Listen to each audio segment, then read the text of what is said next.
Καταξιότηνε ημάς της ακροάσεως του Αγίου Ευαγγελίου, Κύριον των Θεών ημών ηκετεύσομαι.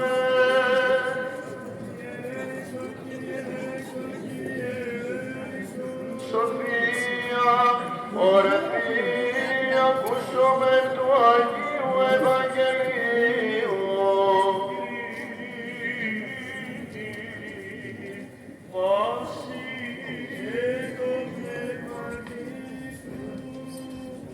Εκ του κατά Μάρκον αγιενωμένου του Γαλιλαία, εκεί αυτον όψεστε, καθώς είπε ημίν, και εξερθούσε ταχύν, έφυγον από του μνημείου, είχε δε αυτάς τρόμος και έκσταση.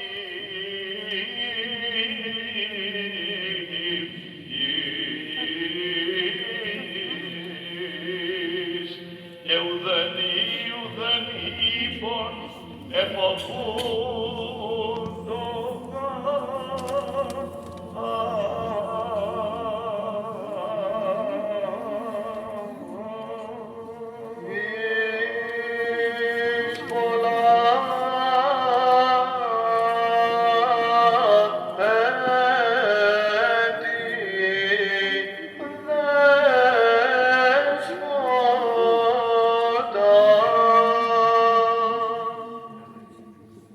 Ελέησον ημάς ο Θεός, κατά το μέγα ελέος του δεόμεθά σου επάκουσον και ελέησον.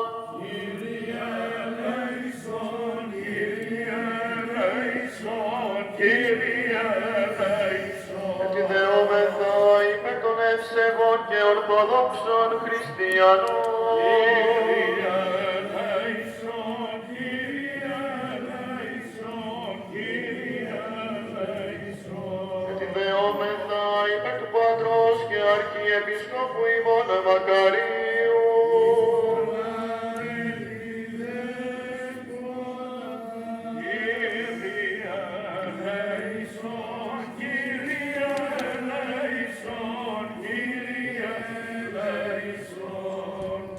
Ότι ελεήμων και φιλάνθρωπος Θεός υπάρχεις και σε την δόξα αναπέμπομαι το Πατρί και με χαράς. Κύριε Δήμαρχε, κύριε Διοικητά και κύριε Διοικητά, χαιρόμεθα για την παρουσία όλων σας, όχι μόνο απόψε, αλλά πάντοτε και σε όλες τις ακολουθίες της Εκκλησίας μας. Έχει πολύ μεγάλη σημασία στην ψυχή μας να κλείνουμε τον Θεό, ο οποίος πάντοτε ομιλεί αγαθά πράγματα μέσα μας. Έχουμε ανάγκη από την αγάπη Του, την ειρήνη Του και την ανάγκη οι άνθρωποι, όχι μόνο τον άνθρωπο δίπλα μας, που πολλές φορές τον υποτιμούμε και τον θεωρούμε κατώτερο από μας, αλλά έχουμε ανάγκη κυρίως για τον Θεό. Γιατί ο ίδιος λέγει ότι χωρίς εμού ου δύναστε ποιήν ουδέν. Μακριά από τον Θεό ο άνθρωπος δεν μπορεί να κάνει τα πάντα.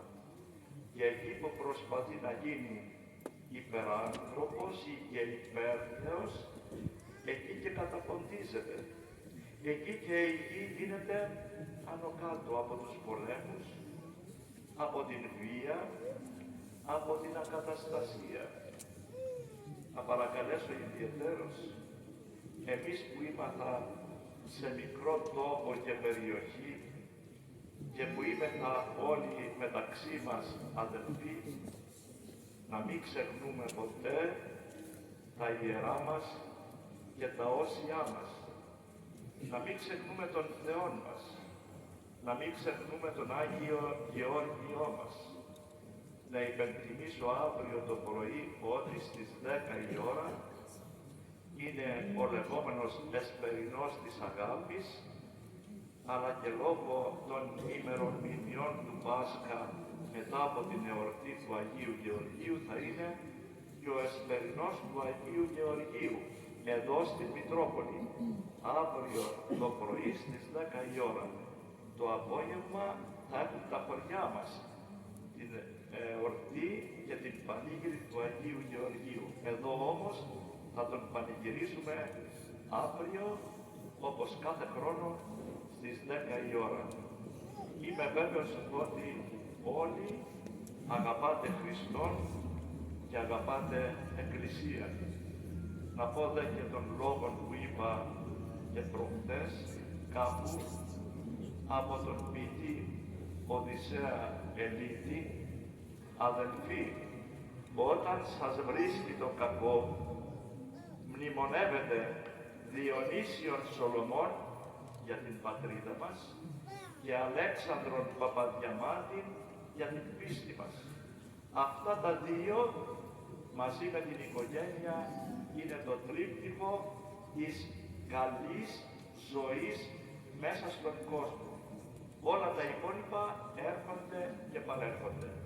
Χρόνια πολλά σε όλους. Χρόνια πολλά σε όσους εορτάζουν. Κύριε Δήμαρχε, σε εσάς ιδιαιτέρως για την εορτή σας αύριο. Περιμένουμε και το κέρασμα.